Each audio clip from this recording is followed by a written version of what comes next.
खुदावंद यीशु मसीह के जिंदा जलाली और बाबरकत नाम में आप सबको सलाम। आज की वीडियो में हम सलीब के ताल्लुक से एक बहुत बड़ी गलतफहमी को दुरुस्त करने की कोशिश करेंगे। इससे पहले कि हम आगे बढ़ें, अगर आपने हमारे चैनल को सब्सक्राइब नहीं किया तो जल्दी से सब्सक्राइब कर लें और बेल आइकन पर क्लिक करें ताकि हर आने वाली नई वीडियो आपको सबसे पहले मिल सके। इससे पहले कि हम बहुत ज़्यादा तफसील में आगे जाएं, मैं आपसे एक सवाल करना चाहता हूँ और आपसे दरख्वास्त ये करूँगा कि जैसे ही मैं सवाल करूँगा आप अपनी वीडियो को पॉज करें और नीचे कमेंट बॉक्स में जाएं और उस सवाल का जवाब दें, क्योंकि आपका जो जवाब होगा बहुत अहम होगा ताकि हम वीडियो को आगे समझ पाएं। इसलिए ऐसा ज़रूर कीजिएगा। जी, सवाल ये है कि सूली से क्या मुराद है? जो लफ्ज़ सूली है, इससे क्या मुराद है?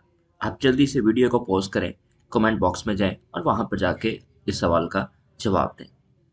उम्मीद है कि आपने नीचे कमेंट बॉक्स में अपने सवाल का जवाब दिया होगा। आइए हम तफसील के साथ समझने की कोशिश करते हैं। पहला सवाल मेरा ये था, सूली क्या है? और इसी के ताल्लुक से मेरा दूसरा सवाल ये है कि मसीह को सूली पर चढ़ाया गया या सलीब पर? आइए अब दोनों के बारे में सीखने की कोशिश करते हैं। सलीब और सूली दोनों फर्क चीजें हैं। ये याद रखने की जरूरत है कि सलीब और सूली दोनों फर्क चीजें हैं। पहले हम सलीब के ताल्लुक से समझने की कोशिश करेंगे। सलीब देना यह रोमियो का तरीकेकार था। रोमी फौज जो थी, रोमी हुकूमत जो थी, वो बाकियों को या गरदारों को सलीब दिया करती थी और ये एक लानती मौत समझी जाती थी। लेकिन अगर हम सूली की बात करते हैं तो सूली का ताल्लुक हमें पुराने अहद में ज्यादा मिलता है। अगर आप सूली की बात करते हैं तो अजरा की किताब और आस्तर की किताब में आपको इसका जिक्र मिलता है।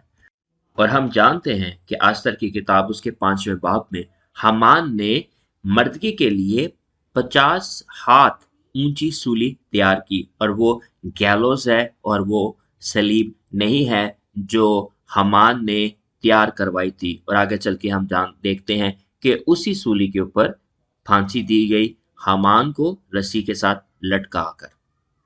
सूली पर मारने का तरीकेकार ये फारसियों में पाया जाता था और वो सूली पर रस्सी के साथ फांसी देकर किसी की भी जान ली जाती थी। और जो सलीब के लिए लफ्ज इस्तेमाल किया जाता है वो क्रॉस है।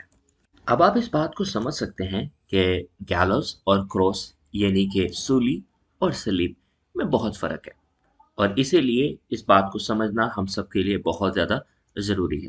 तो हम यूँ कह सकते हैं कि अगर आप सामने जो दोनों तस्वीरें देख रहे हैं तो एक जानिब आपको क्रॉस नज़र आ रही है और दूसरी जानिब आपको गैलोस नज़र आ रही है। दोनों में एक चीज़ तो मुश्तरक है कि दोनों में लकड़ी का इस्तेमाल किया जाता है, लेकिन दोनों का तरीक़ेकार फ़र्क है।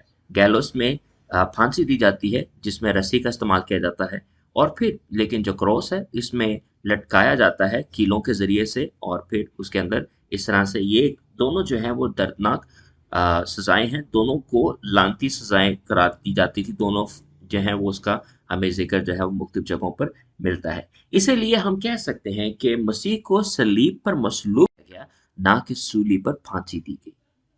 ये बहुत ज़्यादा ज़रूरी है, इस बात को समझें। और आप सबसे दरख्वास्त है कि जब आप कोई बात करते हैं, कोई कलाम शेयर करते हैं, मुनादी करते हैं, तो खुदा के लिए ज़रूर एक बार पहले तहकीक कर लें, एक तस्दीक कर लें और फिर खुदा के कलाम को बयान करें, पेश करें। और ये बात याद रखें कि मसीह को सलीब पर मसलूब किया गया, ना कि सूली पर फांसी दी गई। इस बात का ख्याल रखें। बहुत शुक्रिया।